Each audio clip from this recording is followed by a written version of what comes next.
I when I read John chapter 10, guys, it speaks to me. Last night I was reading a little bit of John chapter 10, and I know this is a little bit of a different video, but I kind of wanted to just cut on the camera whenever like the Spirit's coming to me. So John chapter 10, we read about Jesus being the good shepherd, and there's a few verses in here I want to highlight because I think it's so important for us to just we get caught up in our feelings and caught up to what the devil's saying.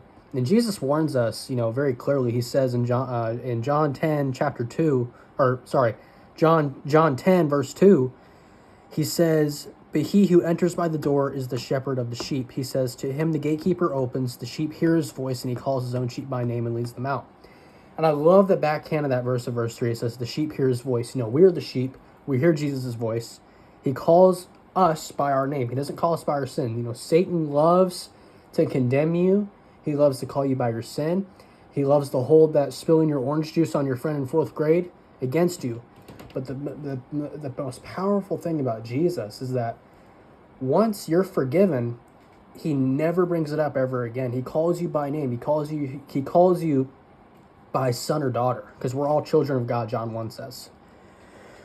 And then I love here, in verse 4 it says, when he has brought out all his own, he goes before them, and the sheep follow him, for they know his voice.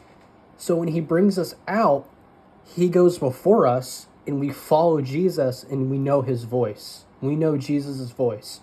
We know when he's talking to us, right? That's what this is saying. And it says, a stranger they will not follow, but they will flee from him, for they do not know the voice of strangers. This is so important because so many people live inside their feelings. They live inside what the world's, saying about them. And it says very clearly here, a stranger they will not follow. You will not follow your feelings. Your feelings are good servants and not good masters. And it says, this is a figure of speech Jesus used. And verse 7 says, truly, truly, I say to you, I am the door of the sheep. All who came before me are thieves and robbers, but the sheep do not listen to them. We only listen to Christ, right? And we listen to our brothers and sisters in the faith who have the hope inside of them, which is Jesus. And this is what I personally, this is probably one of my favorite verses. John 10:10 says, the thief comes only to steal and kill and destroy. I came that they may have life and have it abundantly. Jesus Christ gives you and I life that nothing else can give us. The thief only comes to kill, steal, and destroy. Satan, that's what Satan comes for. Jesus comes that we may have life and have it abundantly. And then we'll wrap up here.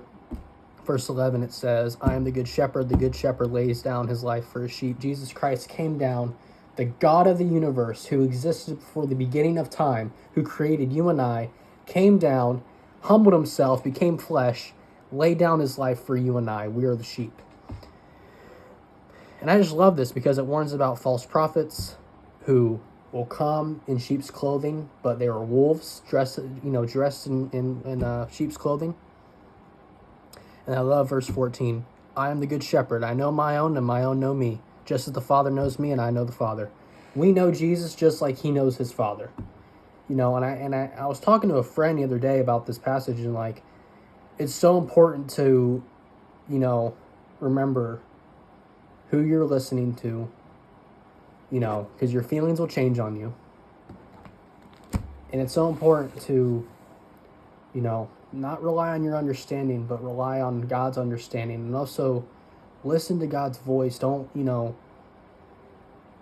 It's so important to have alone time with Christ, because if you're only, going to ChatGPT for verses, or you're only doing podcasts, and most podcasts are great, but you have to have alone Bible time too, right?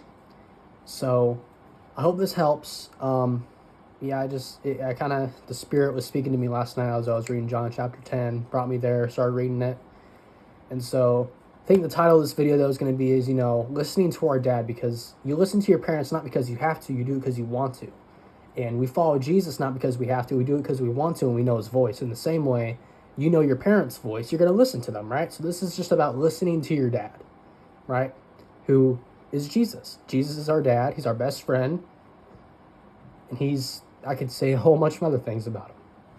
But I love you guys. He's Lord over all. He's Lord over your life. Listen to him. Follow his commandments. And yeah, I'll see you guys in the next